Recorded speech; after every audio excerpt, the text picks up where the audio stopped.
त्यानंतर पाहूयात पुढची बातमी। देशातला सर्वात श्रीमंत महापालिकेमध्ये अनागोंदी कारभार चालू आहे का, हा प्रश्न पडावा अशी स्थिती निर्माण झाली आहे। कारण रस्ते, पाणी, गटर, मीटरमध्ये भ्रष्टाचार होतोच, पण आता शालेय विद्यार्थ्यांवरही भ्रष्टाचारांची नजर पडली आहे। त्यामुळे मुलांना शाळेत पाठवणाऱ्या त्यांच्या मातांवर कायदा हातात घ्यायची वेळ आली। पाहूयात घाटकोपरच्या मुंबई महापालिकेच्या शाळेत नेमकं काय घडलं ते।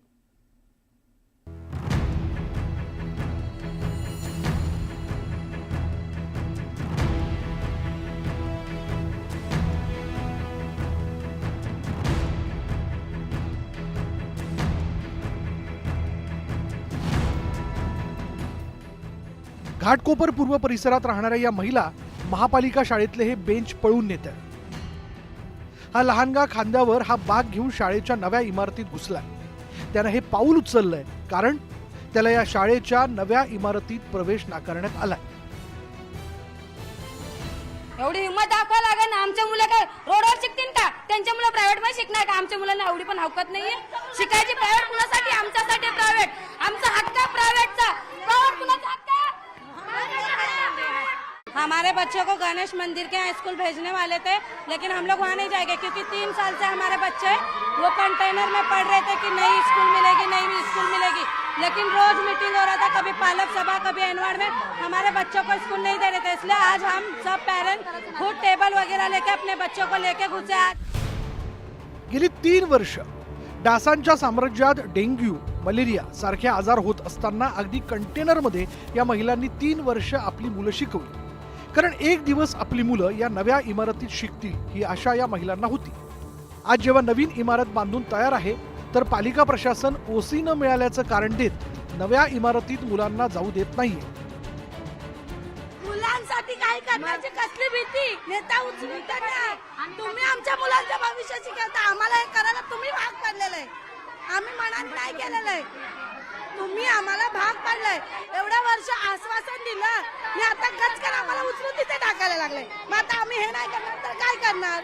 शाळा तोडताना तेव्हा तुम्ही सांगितलं होतं आम्हाला, काय बोललेले इथं ती 2-3 वर्षामध्ये झाले की तुमचे मुलं इथं जाणार। मग आम्हाला तेव्हा सांगायला पाहिजे होतं ना की तुम्हाला इथं बसवणार नाही, तुम्हाला तिथं पाठवणार आहे।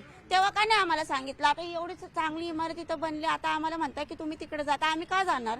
आता इथं बघितलं तुम्ही, हे सगळं पडायला आलेलं, आमच्या मुलाला धोका आहे का नाही? इथं इमारत जी आहे कोट्यावधी रुपयाने बांधलेली ही इमारत जी आहे, आज ही कोणाच्या घशात घालण्याचा घाट आहे। आज या एका बाजूला सर्वसामान्यांचे 350 मुलांच्या शिक्षणाचा प्रश्न जो आहे तो या ठिकाणी असताना, ही इमारत जी आहे ही बांधून तयार असताना मुलांना इथून स्थलांतरित करणं हे अन्यायकारक।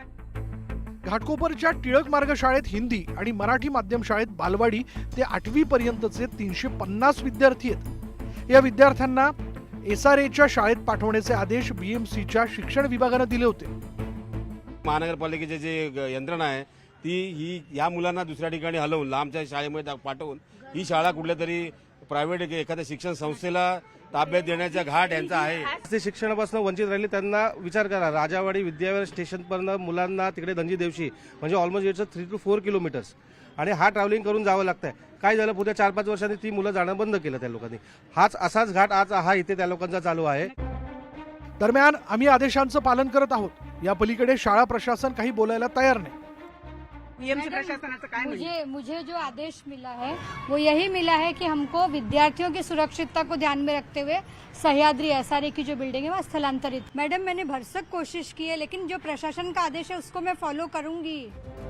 पालकांनी केलेल्या या कृतीचं विरोधकांनी समर्थन केलं। कारवाई जर त्यांच्यावर झाली तर हे सगळे बेंच घेऊन आम्ही मुंबई महानगरपालिकेच्या आयुक्ताच्या ऑफिसमध्ये बसू। कारण दुर्दैव हेच, आणि मी हेच सांगतो सतत की एखादी पिढी घडवायची असेल आपल्याला तर शाळेंवर जास्तीत जास्त लक्ष केंद्रित करणं गरजेचं आहे। काही शाळा जुन्या झाल्या असतात, डिलॅपिडेट असतात, रिपेअर चालू असतं। एका रात्रीत हे काही सगळं बदलू नाही शकत, पण प्रयत्न तर झाले पाहिजेत। लहान मुलांवरचा अन्याय सहन करणार नाही, शाळेला व्हिजिट नक्की देणार आणि त्याची तहकीकात करणार। मुंबई महापालिकेच्या शाळांची स्थिती तशी बिकटच आहे। या विद्यार्थ्यांच्या जीवावर शिक्षण विभागातील अधिकाऱ्यांच्या नोकऱ्या अवलंबून आहेत। शाळा राहिल्या तर तुम्ही राहात इतकं साधं निर्ढावलेल्या अधिकाऱ्यांना कळत नसेल तर काय उपयोग? व्हिडिओ जर्नलिस्ट रमेश भटसह प्रणाली कापसे, न्यूज 18 लोकमत, मुंबई।